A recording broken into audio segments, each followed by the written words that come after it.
Hello everyone, welcome to Prakriti classes. I hope you all are doing well. दोस्तों, आज की इस क्लास में हम सीडीपी का एक और इम्पॉर्टेंट टॉपिक पढ़ने वाले हैं, जो है बाल विकास की अवस्थाएं, स्टेजेस ऑफ चाइल्ड डेवलपमेंट। इस टॉपिक से आपके एग्ज़ाम में भर भर के क्वेश्चंस पूछे जाते हैं, चाहे वो आपका CTET हो, CGTET हो या फिर अदर कोई भी टीचिंग एग्ज़ाम। तो वीडियो को लास्ट तक ज़रूर देखिए, तभी आपको सारी चीज़ें अच्छे से समझ में आएंगी। और जो भी नए हों वो हमारे चैनल को सब्सक्राइब कर लीजिएगा। तो चलिए आज की क्लास स्टार्ट करते हैं। तो आज हम पढ़ेंगे बाल विकास की अवस्थाएं, जिसे आप स्टेजेस ऑफ चाइल्ड डेवलपमेंट के नाम से भी जानते हैं। इसमें सबसे पहला स्टेज आपका होता है प्रसव पूर्व, मतलब प्री नेटल स्टेज। यह होता है आपका 9 महीने या 280 दिन।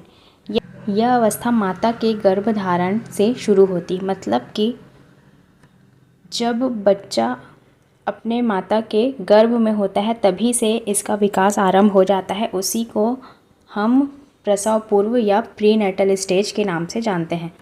फिर दूसरा स्टेज होता है इन्फेंसी स्टेज, मतलब शैशवावस्था। यह होता है आपका जन्म से 2 वर्ष तक। इस अवस्था में शिशु पूर्ण रूप से अपने माता पिता पर निर्भर रहता है। उसका व्यवहार मूल प्रवृत्तियों पर आधारित रहता है। जब जन्म से 2 साल का बच्चा पूर्ण रूप से अपने माता पिता पर ही निर्भर रहता है। तेज शारीरिक मानसिक अधिगम की अवस्था होती है। नैतिकता का अभाव होता है। इसमें बच्चे में किसी भी प्रकार की नैतिकता नहीं पाई जाती।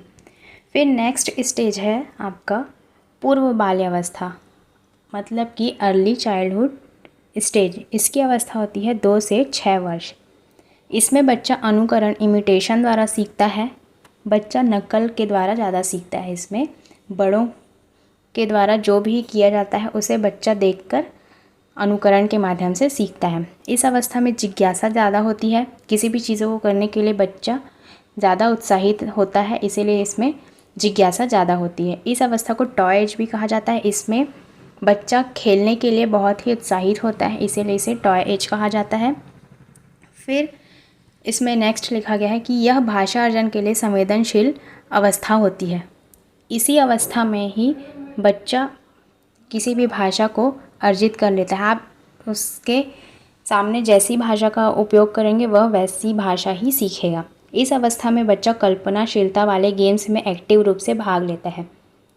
किसी भी कल्पनाशील वाले गेम्स में बच्चा एक्टिव रूप से भाग लेगा। ये जो सारे पॉइंट्स मैं आपको बता रही हूँ, यही आपके एग्ज़ाम में पूछे जाते हैं। किसी भी एक पॉइंट को उठाकर एग्जामिनर आपसे पूछेगा कि यह किस अवस्था में आता है, तो आपको ये सारी चीज़ें याद रखनी होगी। फिर चौथी अवस्था होती है उत्तर बाल्यावस्था, जिसे आप लेटर चाइल्डहुड स्टेज के नाम से जानते हैं, जिसकी एज होती है 6 से 12 वर्ष। इसमें लॉजिकल थिंकिंग की अवस्था आती है। इसे तार्किक चिंतन की अवस्था भी कहते हैं। इसमें बच्चा लॉजिकल थिंकिंग करने लगता है। इसे आरंभिक स्कूल की एज कहा जाता है। इस स्टेज में बच्चा स्कूल जाना प्रारंभ करता है, इसीलिए इसे आरंभिक स्कूल की एज कहा जाता है। इसे गंदी अवस्था भी कहते हैं। बच्चा, आपने ऐड भी देखा होगा कि बच्चे अपने कपड़े गंदे कर लेते हैं। बिल्कुल, वह ज़्यादा से ज़्यादा समय खेलने के लिए बिताते हैं, इसीलिए इसे खेलों की अवस्था भी कहा गया है।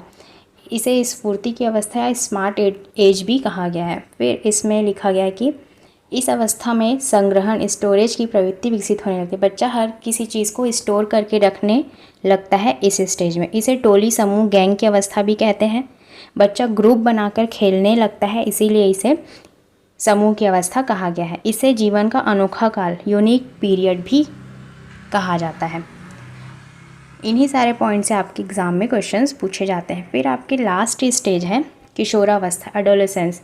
इसकी अवस्था होती है 13 से लेकर 18 वर्ष। इसे जीवन का सबसे कठिन काल कहा गया है। इसे संघर्ष, तनाव, आंधी तूफान और उलझन की अवस्था कहा जाता है। इसमें विषम लिंगी आकर्षण होता है। लड़का लड़की की तरफ अट्रैक्ट होता है और लड़का लड़की की तरफ अट्रैक्ट होता है, इसीलिए इसे विषम लिंगी आकर्षण कहा जाता है। इस अवस्था को स्वर्ण काल, गोल्डन एज भी कहा जाता है। इस अवस्था में वीर पूजा, हीरो वर्शिप की भावना भी होती है। इसमें बच्चे अमूर्त चिंतन करने लगते हैं, मतलब कि एब्स्ट्रैक्ट थिंकिंग करने लगते हैं। तो ये सारी चीज़ें आपकी आती है किशोर अवस्था में। तो दोस्तों, ये जितने भी स्टेजेस आपके होते हैं, इनसे ही क्वेश्चंस एग्ज़ाम में पूछे जाते हैं। तो यह सभी अवस्थाएं आपको अच्छे से पता होनी चाहिए। हर एक स्टेज में क्या क्या पॉइंट्स दिए गए हैं वो सारे आपको याद होने चाहिए। तो ऐसे ही हम सभी इम्पोर्टेंट टॉपिक्स को कवर करते जाएंगे। ये तो हो गई आपके बाल विकास की अवस्थाओं के बारे में। फिर ऐसे ही हम डेली एक एक करके सारे इंपॉर्टेंट टॉपिक्स को कवर करते जाएंगे। ये आपके सभी एग्ज़ाम में काम आने वाले हैं। तो हमारे चैनल से जुड़े रहिए, अपने दोस्तों को भी शेयर कीजिए। वीडियो अच्छी लगी हो तो लाइक कीजिए। मिलते हैं ऐसे ही नेक्स्ट वीडियो में, तब तक के लिए thank you and take care.